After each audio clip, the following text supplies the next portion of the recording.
Namba 6 Yanga ni kompresa ya jokofu la mochwari. Namba 6 Yanga kama kompresa ya jokofu la mochwari. Maana gani? Kwa nini kumekuwa na pressure kubwa?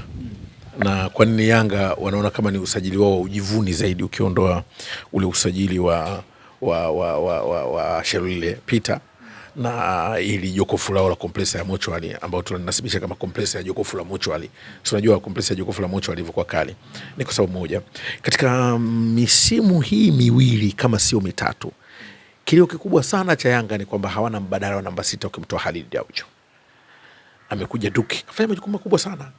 Na naweza kusema hakuna mahala ambapo kaacha shimo kwa sababu baada ya kuondoka kwake ndio tumeona ubora wao, isipokuwa ile speed yake ya kumuona kwenye mechi muhimu sana kwa ukubwa wa Yanga, licha kwamba alikuwa na perform vizuri, watu walikuwa nahisi kama kuna shimo. Sasa kilio kikubwa kwa Young Africans bado inaonekana ile pengo la Khalid Aucho halijazibika.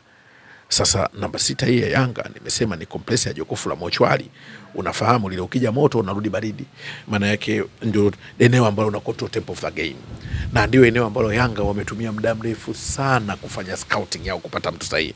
Walikuwa na mapendekezo ya majina 8 kwenye hiyo nafasi. Walitaka mchezaji kutoka Mali, walitaka kupata mchezaji kutoka Afrika Kusini, walipata mchezaji kutoka Burkina Faso, walipata mchezaji kutoka Nigeria, eneo na namba 6. Na kulikuwa na mchezaji wa Morocco eneo la namba 6, kulikuwa na mchezaji wa Senegal eneo la namba 6. Umefahamu vizuri? Sasa ni eneo ambalo walikaa muda mrefu. Kongo eneo la namba 6. Lakini ni moja ya usajili ambao umefanywa kwa utafiti, usajili ambao unatazamika kama chumvi kwenye mboga. Ladha yake unaiona haraka. Na ndio umuhimu wa kumpata deep 6 kwenye deep role. Sasa kwa nini nimesema ni kompresa ya jokofu la mochwari? Capacity ya quality yake. Msimu uliopita waliumia hawa. Walimleta Barakonte haraka akachelewa kuingia na timu. Sasa ukiangalia likawa ni mapungufu sana. Ukiangalia msimu Yanga sajili zao ziko tofauti na msimu uliopita kwa sababu moja. Safari hii wametoka kwenye darasa la usahihi baada ya kufeli mtihani. Usajili wa Yanga ni darasa la usahihi baada ya kufeli mtihani. Naomba nieleweke. Usajili wa Yanga msimu huu ni darasa la usahihi baada ya kufeli mtihani. Sio wakati wa correction. Ndio huu. Ndio baada sajili zao makelele sio mengi. Zikifanyika milio tunatoa sisi kwa maana ya majina ya wachezaji. Kama tunaona wakubwa kwa sababu wanataka kufanya usahihi. Unajua msimu uliopita walisajili wachezaji wengi hawakukliki. Waliwaleta kwa muktadha wa maono makubwa kwa maana watakwenda kuisaidia timu. Lakini bahati mbaya haikuwa kama ilivyokuwa kwa sababu kwenye football kusajili mchezaji na kutoka kufanya vizuri sio makosa. Inawezekana ni makosa yako wakati wa kupanga na mchezaji ana quality gani. Kwa hivyo hiyo ndio eneo ambalo nawatazama hawa naona kutakuwa na tofauti kubwa. Lakini safari hii ni usajili wa usahihi sana. Kwa mfano angalia aina ya wachezaji waliosajili. Kuanzia wa ndani piki zao, nenda wa nje piki zao, ni wachezaji ambao wanakuja na extra form. Kitu ambacho wanataka kuboresha timu. Na hiki ndio kilio kwamba tuone wachezaji wanaosajiliwa na nguvu, wana uwezo. Unaweza ukamkosoa Shelule lakini huwezi kukosoa fomu yake. Pale Mamelodi alianza kukosa nafasi ya kucheza, sio kama kapoteza ubora. Na ukitaka kusema hivyo turudi, Maema alikuwa anacheza. Yule Deruko alikuwa anacheza. Sasa kwa hiyo wakati mwingine capacity ya mchezaji inaonekana anapopata nafasi. Kwa hiyo lazima ukumbuke Shelule ni mchezaji bora, alikuwa anakosa nafasi tena ya timu bora. Kwa hivyo unapompa nafasi utapata ubora wake. Kwa hivyo ndio vitu ambavyo mimi navitazama na kutoa nafasi kwamba usajili wao safari umejikita kwenye darasa la usahihi kutoka kwenye kufeli mtihani. Unaonaje kwa hii pressure ambayo wanaitengeneza Young Africans kwa mashabiki lakini kwa Afrika nzima? Pengine kuelekea katika msimu huo Yanga itakuwa ni namna gani na pengine itakuwa iingieje ili waweze kupokea kile ambacho wameandaa? Usajili huu wa Yanga washamalizana na kombe la NBC, wanaangalia kimataifa. Hapa ndani washamalizana napo, wanaangalia kimataifa. Nasema Matole, sizungumzi kama mtabiri, nazungumza katika team structure. Unapokuwa na timu ambayo unaboresha kila nafasi kuwe na ushindani, maana yake mnakuwa washindani zaidi. Kilio chetu kikubwa msimu uliopita ni Yanga ambayo tuliitazama kama imepungua ushindani dhidi ya Yanga hiyo. Safari hii wamefanya marekebisho dhidi ya Yanga hao. Sio hawa Simba, sio Azam. Yanga wamejifanyia utaratibu wa kurekebisha timu yao dhidi ya Yanga hao. Dhidi ya Yanga hao. Sio hawa Simba hawawezi tena. Dhidi ya Yanga hiyo. Wametengeneza timu yao dhidi ya Yanga hiyo. Kile kilio cha kwenye nafasi moja watu akitoka Okelo watacheza nani? Wametafuta mbadala. Akitoka Max atacheza nani? Wametafuta mbadala. Akitoka Pacome atacheza nani? Wametafuta mbadala. Akitoka Ibra Baka atacheza nani? Wametafuta mbadala. Yao wametafuta mbadala. Wametengeneza squad balance. Sasa kwa mtu ambaye anaangalia performance metrics, ili ni eneo lazima uofie. Hawa wametengeneza ubora ndani ya timu yao kuipa ubora. Sasa kama ulikuwa unacheza nao msimu uliopita, ukumbuka wameongeza kitu. Ndio maana nasema ukiangalia mtindo wao wa kusajili wa mtindo huu, yani kwamba yani mapungufu yako umeboresha. Sasa yale mapungufu yaliyokupa faida umeongeza faida. Ndio maana tukirudi kuangalia hizi timu nyingine, aina ya usajili wanaofanya, na ukiangalia hicho wanachokifanya wao, ukiona akili ya kawaida na macho ya nyama, unagundua wameongeza kitu kikubwa. Unahitaji tu uwe na roho mbaya kuamini Shalulile hata kuja kuperform hapa Tanzania. Uwe na roho mbaya namba 6 wao ambao ni Compressor ya Jokofu kuja kuperform hapa Tanzania. Uwe na roho mbaya kama leo unaona vijana kina Mwijage walikuwa wanacheza vizuri, wakina Chuga wanacheza vizuri, wanakwenda kupambana. Lazima uamini hicho kitu. Utabidi uwe na roho mbaya kuamini msimu huu Okello utakuwa mgumu wakati alishachanganya msimu uliopita. Uwe na roho mbaya kuamini kama mchezaji kama Aziz Ki Stefan hawezi kucheza hapa kwa ubora. Uwe na roho mbaya tu. Ndio unahitaji kufanya hivyo. Kwa hivyo moja kitu ambacho umekifanya wao ni squad harmonization. Wengi tulidhamini kwamba watavunja kikosi chao. Wameongeza nguvu kwenye kikosi chao. Na sajili walizofanya ni direct performance. Unajua unapoleta mchezaji mwenye profile yake anaonekana kila mtu anamjua, unahitaji tu kuomba dua mbaya asicheze vizuri. Hasa haiwezekani. Depu yupo ambaye mapungufu yake msimu uliopita anarekebisha msimu, yupo kwenye kikosi. Mzize karudi kwenye kikosi. Dickson Job karudi kwenye kikosi. Na wameongeza mlinzi mwingine eneo la katikati hapo, kuongeza ushindani kwenye timu. Eneo ambalo anatoka yule nani, yule Mgana yule alikuwa anacheza vizuri yule. I think wameongeza mtu. Wameongeza mtu kwa ushambuliaji. Wameongeza mawinga pembeni wawili. Yule Mzambia wameongeza na huyu mwingine kutoka wapi? Sudan. Sasa unadhani ni squad ya namna gani? Msimu uliopita walikuwa wanateseka sana kana Libase, wametafuta dawa. Mapanda ya kiwanja walikuwa hawana nguvu kubwa. Wametafuta dawa mapanya ya kiwanja, wametafuta dawa katikati ya kiwanja. Unajua Yanga magoli yao mengi ilikuwa ni set attack, amefungwa sana kina Okello. Sasa hivi wanatafuta magoli, nguvu ya magoli kutafuta pembeni. Unaona, naomba nikueleze. Msimu uliopita magoli yalitengenezwa na Okello, lakini wametafuta nguvu ya magoli kutoka kwenye mapana ya kiwanja. Sasa wametafuta pande zote mbili. Unajua walikuwa na nguvu ule upande wa Pacome sana. Na ndio umetengeneza magoli mengi. Sasa hivi wametengeneza nguvu kushoto na kulia. Yule Kangwanda huku, yule Zuan nani yule? Sasa ni kutafuta nguvu kwenye mapana ya kiwanja. Timu ishambulie mna maumbo yote. Msimu uliopita ilikuwa kibao cha mbuzi. Wewe kusukumia chapati.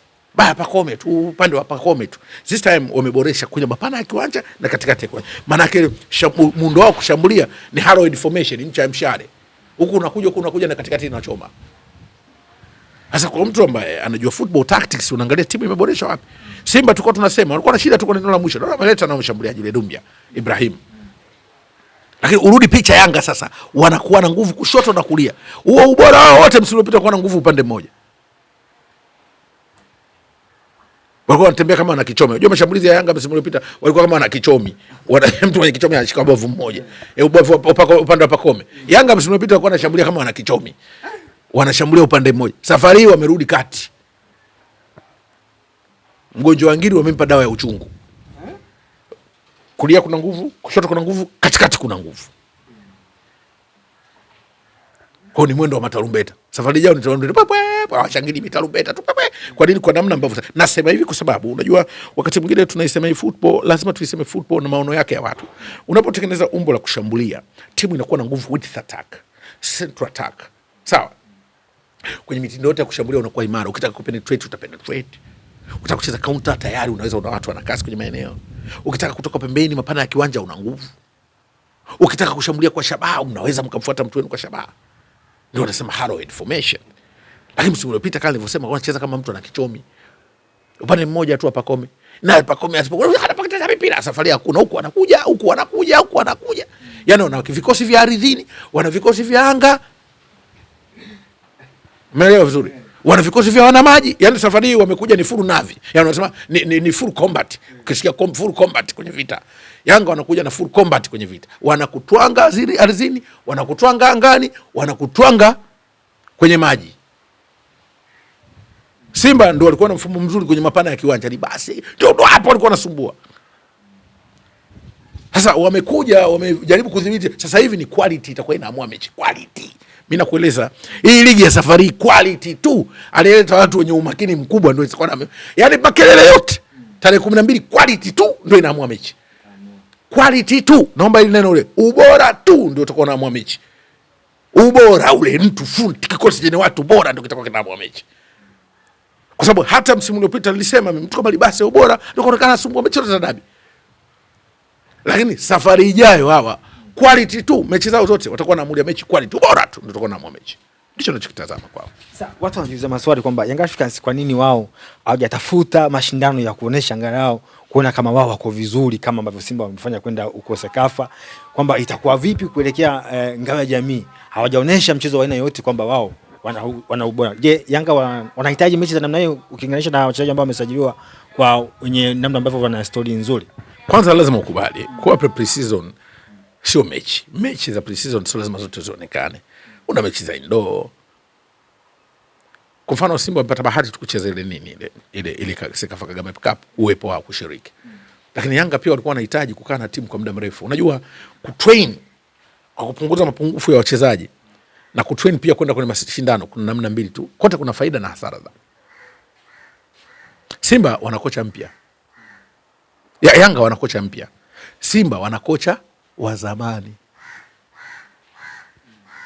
ambaye ana wachezaji wa zamani na kule ameenda kuwaona wapya kwenye michuano, intensity zao.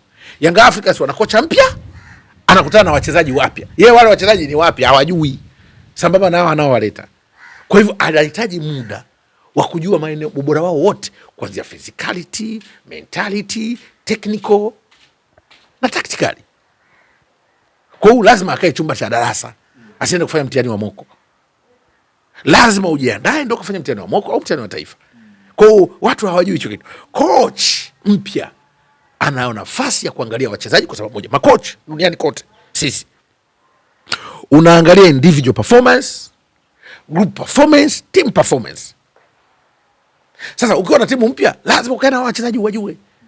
Unapokuwa unafanya roading unajua uwezo wao kwenye physicality. Ukienda technical kwenye manake training zimegawanyika maeneo matatu. Kuna ground training, outdoor training na gym training.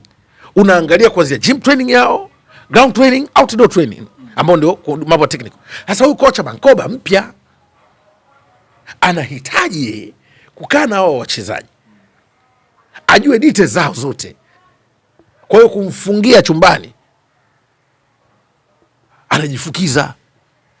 Ukimtoa anajua kabisa hapa sasa wapi pamefunguka, mapafu gani yana shida. Kwa anahitaji utulivu. Watu hawajui pre-season sio mechi tu. Mechi za magawanyiko kwa mfano labda tuambie watu faida bali tutatoke kama makocha wakati mwingine. Kwa pre-season zimegawanyika. Wiki zile zinakuwa wiki majuma 4 yale mpaka 8. Ni ya roading. Kurudisha watu pumzi na nguvu. Always. Ilikuwa ni outside training. Roading nini unaweza kuchanganya na gym. Ile wiki ukimaliza makocha ndio anakutafutia timu ya daraja la chini. Sio anawapima nyewe ufundi. Sababu mchezaji kama mchezaji sana ufundi professional team ile light. Anaangalia speed yenu, nguvu zenu na namna ya mapambano mlivyo. Wiki ya pili mnaendelea na training zenu, mnafanya sprinting nyingi. Mbio fupi nyingi na kasi kuchangaza kwa sababu sprinting ndio kipindi cha mechi. Sprinting kwa sababu tayari mtu ana road, ushamroad pumzi anayo na nini anapambana. Kwa sababu ya kwanza wiki ya kwanza watu wanakuwa wametoka likizo. Na hata likizo wachezaji wanapewa maelekezo. Usirudi umenenepa kafanya aina hii mazoezi. Ndio maana kuta mchezaji anacheza basketball, michezo ile rahisi. Sio anakuja anajiachia anarudi na kitambi. Watu hawajuagi mpira urudi na kitambi. Ndio baada mkirudi mnapimwa ili wakusetie mazoezi yako binafsi. Ama sasa kwa mchezaji ambaye hapendi usumbufu hawezi kwenda kanenepe aje kuteseka. Sababu ukinenepa ukirudi utateseka, watakupa mazoezi binafsi ambayo yanatesa wachezaji. Na wachezaji wengi hawayapendi kwa sababu unakurudisha uende sawa na wenzako.